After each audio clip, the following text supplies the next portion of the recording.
MLC అభ్యర్థులు ఖరారు.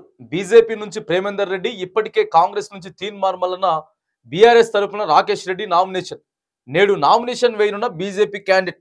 ఈ నెల 27న వరంగల్, నల్గొండ, ఖమ్మం ఉమ్మడి జిల్లాల గ్రాడ్యుయేట్ ఎమ్మెల్సీ ఉప ఎన్నిక నేడుతో ముగియనున్న నామినేషన్ గడువు.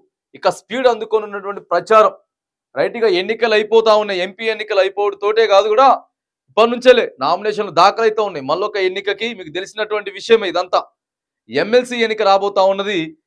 నల్గొండ, ఖమ్మం, వరంగల్ ఎమ్మెల్సీ ఎన్నిక రాబోతా ఉంటే ఎమ్మెల్సీ అభ్యర్థులు కూడా ముగ్గురు ఖరారైపోయారట. బీఆర్ఎస్ నుంచి వెళ్ళి రాకేష్ రెడ్డి, బీజేపీ నుంచి ప్రేమేందర్ రెడ్డి, తర్వాత కాంగ్రెస్ నుంచి తీన్మార్ మల్లన్న, వీళ్ళు ముగ్గురు కూడా బరిలోకి దిగబోతా ఉన్నారు.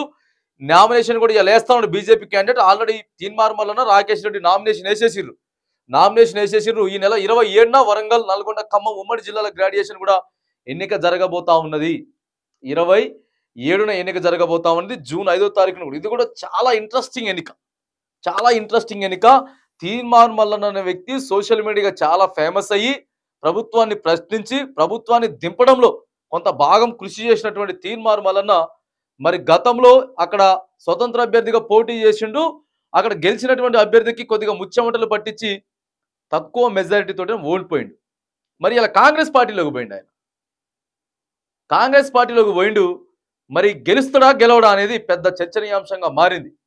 అక్కడ ఉన్నటువంటి ఉద్యోగులు, నిరుద్యోగులు అంతా కూడా ఈసారి తీన్మార్ మల్లన్నకు పోయినసారి వేసినాం. బీఆర్ఎస్ ప్రభుత్వం మీద మాకు ఉద్యోగ నోటిఫికేషన్లు ఇవ్వట్లేదని చెప్పి, తర్వాత ఉద్యోగుల సమస్యలు తీర్చట్లేదని చెప్పి మేము ఓట్లేసినాం కానీ మరి ఇప్పుడు కాంగ్రెస్ పార్టీ కూడా అదే ధోరణిలో పోతా ఉన్నది.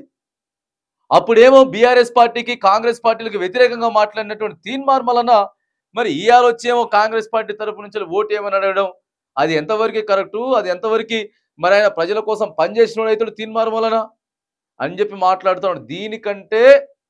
దీనికంటే ఎక్కువగా అక్కడ జీవో నెంబర్ 46 బాధితులు ఎవరైతే ఉన్నారో అత్యంత కీలకంగా ఆ ఓటర్లు తయారు కాపోతా ఉన్నారు. దాదాపుగా అక్కడ ఉన్నటువంటి ఖమ్మం, వరంగల్, నల్గొండ 3 జిల్లాల్లోనే 40,000కు పైగా జీవో 46 నెంబర్ బాధితులు ఉన్నారు. ఎన్ని అల్లర్లైనయో, ఎన్ని కొట్లాట్లైనయో, ఎన్ని అరెస్ట్లైనయో జీవో నెంబర్ 46 గురించి మనందరికి తెలిసినటువంటి విషయమే. వాళ్ళందరూ చెప్తా ఉన్నారు, మా 40,000తో పాటు మా కుటుంబంలో డిగ్రీ చదువుకున్న వాళ్ళు ఉన్నారు, మా చుట్టాలలో డిగ్రీలు చదువుకున్న వాళ్ళు ఉన్నారు, మాకు తెలిసినటువంటి చాలా మంది ఉద్యోగస్తులు ఉన్నారు.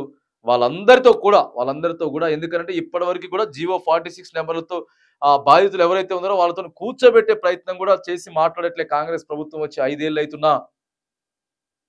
మరి మాకు నమ్మకం లేదు, మళ్ళీ మేము ఇబ్బంది పడతాం కాబట్టి ఖచ్చితంగా కూడా తీన్మార్ మల్లన్నకి ఆపోజిట్ గానే మేము ఓట్లేస్తాం, ఖచ్చితంగా ఆపోజిట్ గా ఓట్లేస్తామని చెప్పి కరాఖండిగా చెప్తా ఉన్నారు. కాబట్టి తీన్మార్ మల్లన్నకి అక్కడ చాలా మైనస్ అయ్యి ఇదంతా కూడా అంత ఆగమైపోయేటటువంటి పరిస్థితి.